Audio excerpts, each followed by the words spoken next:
What's going on, folks? This is Feeds, just doing another video on budget builds.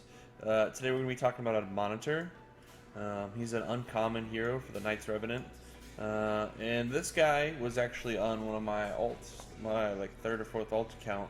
And at first I thought he was really bad, just because of his skill set. And kind of playing around with it, I was able to actually make him pretty decent. And he works really well, 3-starring a lot of the hard and normal campaigns without any issue.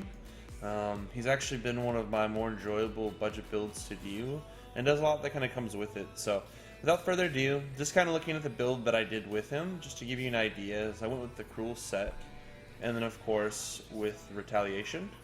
And the reason why is simply because you want him to ignore armor, because the amount of damage he does will determine the amount of shield that he gets. So obviously if you can ignore more armor, the better you are. And then of course Retaliation, you just effectively want him to hit as much as possible in a short amount of time. So just kind of going over his skill set. He doesn't have a lot, but the reason why he works so well for the lower tier clears and stuff like that is because of this right here. So when he attacks one enemy, places a shield buff on the champion for 1 turn equal to 10% of the damage inflicted. And then of course his secondary ability, which is really good for running with like KO or another decent damage dealer that's not running lifesteal set.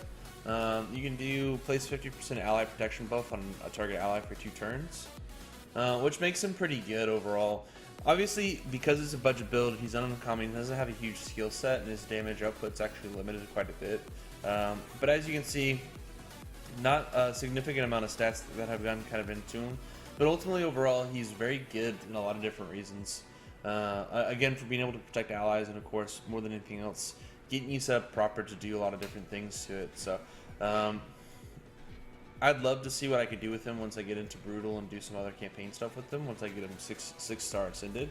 Of course, I think his damage output's going to go up quite significantly. He doesn't scale that well, but just given on how his shield works and how it kind of absorbs it, it gives you a lot of second chance opportunities. The other thing too is, of course, he's got a decent base HP, and why this is pretty significant is because you can go from the Retaliation set to the actual shield set and just stack pure HP with life instead of doing Cruel. And what that'll do is that'll give you a secondary shield in addition to what he puts on himself. So it's a good way to actually make sure that all your people are protected. And ultimately what you'll be able to do in the long term, if you decide to go 6-star Ascended with him, is you have basically a little shield bot with you. He doesn't do a significant amount aside from that, and the amount of protection he puts on does give you a pretty decent chunk. So if you decide to go that route, he's actually really good against bosses like 12-7 and 11-7, as well as like Ice Golem and stuff like that, just because of the amount of damage he can absorb. So it's a good way to kind of practice doing some more proactive builds.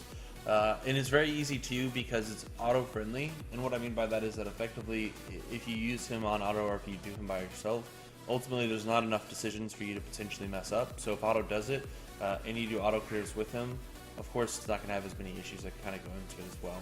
So I'm not going to go over a lot of playthrough with him. He's kind of a boring guy to watch for the most part. And you're just going to see normal clears with him. He does do a significant amount when it comes to it, and makes it pretty manageable overall too. So one thing to always pay attention to is, especially when you get these kind of clunky ratings, obviously he scores well, but not off a lot of recommendations. And then of course the items that they recommend aren't necessarily that good either, just straight life and defense. And they base that off of simply because of how his stuff stacks with his secondary ability. But ultimately, to do the best early game with them is just to stack pure damage if you can, and then his shield will do the most part for you. I tried doing lifesteal build on him and it didn't work too well, so that's why I kind of went with Retaliation and the ignore armor, ignore defense build, and it seems to have worked out pretty well. I haven't had any issues as far as 3-starring normal, and haven't had any issues clearing hard just yet with them.